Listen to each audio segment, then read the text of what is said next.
এটি একটি বাংলা খবরের চ্যানেল। খবর দেখতে হয়, না হলে পিছিয়ে পড়তে হয়। সঠিক খবর দেখার জন্য আপনারা এখন দেখছেন খবর 48 ঘন্টা। অত্যধিক গরমের ভর দুপুরে রিলস বানাতে গিয়ে মৃত্যু হলো এক কিশোরী। মৃত কিশোরীর নাম আলপনা মণ্ডল। ঘটনাটি ঘটেছে দক্ষিণ 24 পরগনা জেলার সোনারপুর থানা অন্তর্গত সোনারপুর রাধা গোবিন্দপল্লী এলাকার। স্থানীয় ও পুলিশ সূত্রে খবর, বুধবার দুপুরে আলপনার বাবা মা কেউ বাড়ি ছিল না এবং ভর দুপুরে আলপনা একটা বন্ধুর সঙ্গে রিলস করতে বেরোয়। রিলস করতে গিয়ে সে অসুস্থ হয়ে পড়ে। সঙ্গে সঙ্গে স্থানীয় এক বাসিন্দা তাকে নিয়ে সুভাষ গ্রামীণ হাসপাতালে নিয়ে যায়।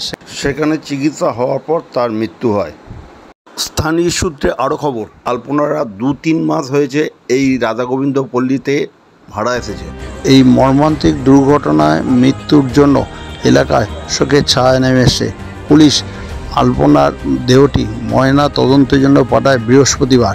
আপনারা এই খবর দেখছেন একমাত্র খবর 48 ঘন্টা পর্দায়। নতুন নতুন খবর দেখার জন্য এই চ্যানেলটিকে সাবস্ক্রাইব করুন ও পাশে বেল আইকনটি আছে তা প্রেস করুন।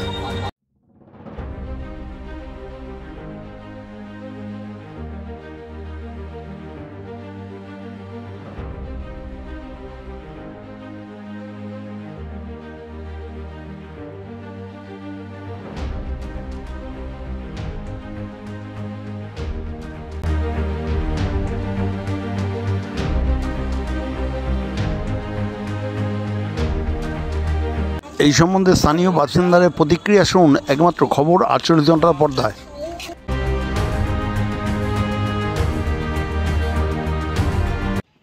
বাচ্চাটা 3:30 সময় বেরিয়েছে ঘর থেকে।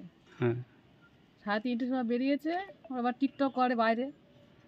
ওইদিকে টিকটক করতে যে ওর হঠাৎ করে মাথা ঘুরে পড়ে গেছে। তারপরে কি হলো, কি শুনলেন? তারপরে শুনলাম ওখানে একজন ছিল, তিনি হচ্ছে গিয়ে হসপিটালে নিয়ে গেল বাইকে করে সুভাষ গ্রামে। ওইখানটায় যে অক্সিজেন দেওয়া হয়েছিল, দিদি তার কিছুক্ষণ পরে মারা গেছে। রাখি হালদার।